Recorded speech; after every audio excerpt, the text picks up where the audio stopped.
एक जंगल में पक्षी और जानवर मिलजुल कर बड़े स्नेह से रहते थे। उस जंगल के सभी प्राणियों के लिए एक टूटे हुए मटके का किसी बुजुर्ग की तरह बड़ा सहारा बना हुआ था। इसीलिए सभी उसे मटकी दादी बुलाते और उनकी खुशहाली का ख्याल रखते हुए एक परिवार की तरह रहते थे। एक दिन एक कबूतरी हाथ में छोटा सा कैन लिए मटकी दादी के पास जा रही थी। उसे देखकर जिराफ ने पूछा, दोस्त कबूतरी, कहाँ चली सवारी? मैंने सुना है अपनी मटकी दादी की सेहत कुछ ठीक नहीं है, इसीलिए उनके लिए जावा बनाकर ले जा रही हूँ। ओह अच्छा, ठीक है, तुम जा आओ, थोड़ी देर बाद मैं भी उनसे मिल आता हूँ। जिराफ से बात कर कबूतरी टूटी मटकी दादी के पास गई। दादी, अब कैसी है सेहत? लो, मैं आपके लिए जावा लेकर आई हूँ, इसे पी लो। हाँ, रख दे, पी लूंगी। दादी ने धीमे से कहा तो कबूतरी समझ गई कि वो किसी बात को लेकर उदास है। क्या बात है दादी? किसी बात को लेकर बड़ी परेशान लग रही हैं। हुआ क्या है, बताओ मुझे। उसने अपनेपन से पूछा तो दादी बोली, क्या बताऊं, जल्द ही अपने जंगल में सूखा पड़ने वाला है। यही सोच रही हूँ कि जंगल को ऐसी कठिन घड़ी से कैसे बचाया जाए। मटकी दादी की बात सुन कबूतरी को जोर से हंसी आई। दादी, ये कैसी बातें कर रही हैं आप? इस बरस इतनी बरसात हुई जितनी पहले कभी न हुई थी। जंगल में ऐसी एक भी जगह नहीं है जहाँ हरियाली न हो। ऐसे में भला सूखा कहाँ पड़ेगा? हंस कर मत टाल, बरसों के अनुभव से कह रही हूँ। अगले 3 महीनों में इस जंगल में सूखा पड़ने वाला है। ये खबर जंगल के राजा शेर को सुनानी है। हमें पहले से ही सावधानियां बरतनी होगी, वरना ऐन वक्त पर बहुत परेशानी होगी। मटकी दादी के कहने पर कबूतरी वहां से चली गई और सीधे जंगल के राजा से मिलकर उसे ये खबर सुनाई। शेर ने उसकी बात सुनी और वो भी हंस पड़ा। क्या? मटकी दादी ने कहा है कि अगले 3 महीनों में सूखा पड़ेगा यहाँ? अब दादी की उम्र हो चली है ना, उनका भविष्य कथन कमजोर पड़ गया है। अब वातावरण को देखकर मौसम का सही अंदाजा नहीं लगा पा रही है वो। खैर, तुमने कहा ना कि उनकी सेहत ठीक नहीं, मैं भी उनसे मिल आता हूँ। शेर राजा मटकी दादी का हालचाल पूछने के लिए उनसे मिलने गया। मटकी दादी ने फिर से वही बात शेर से कही।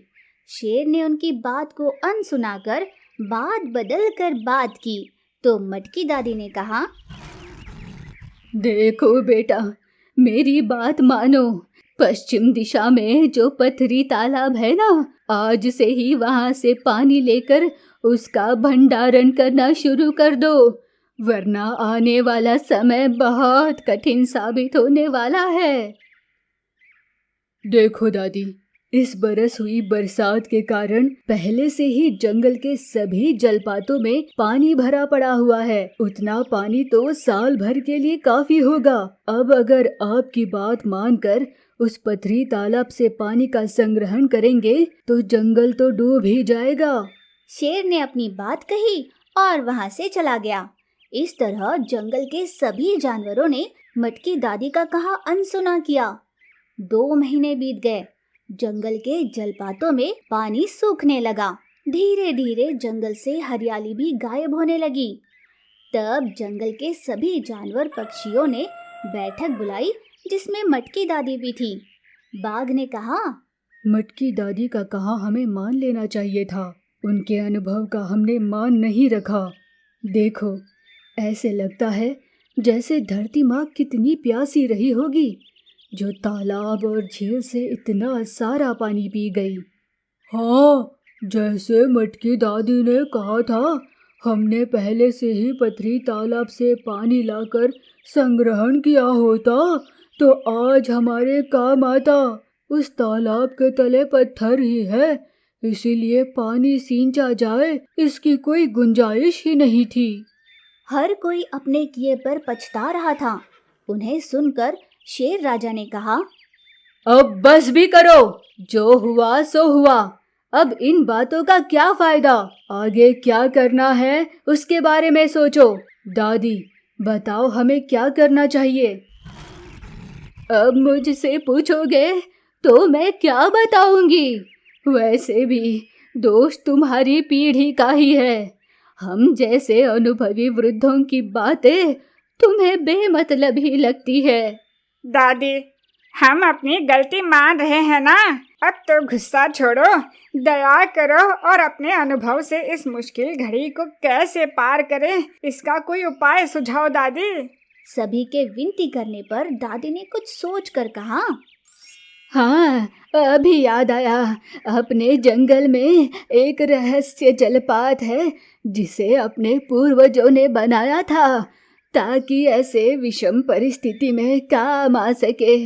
अगर किसी तरह पानी वहां से इस पथरी तालाब में भरा जाए तो हमारी समस्या दूर हो जाएगी। पर एक बार उस जल का इस्तेमाल किया तो अगले 10 बरस तक उसका इस्तेमाल नहीं करा जा सकता। नहीं दादी, अब हम अपनी गलती नहीं दोहराएंगे। आगे से सावधानी बरतेंगे। चलो बताओ कि वो रहस्य जल कहाँ है? मटकी दादी ने उस रहस्य जल का पता बताया। सभी ने मिलकर उस जलपात के पानी का प्रवाह पथरी तालाब की दिशा में मोड़ दिया, जिससे उस जंगल वासियों को सूखे से थोड़ी राहत मिली।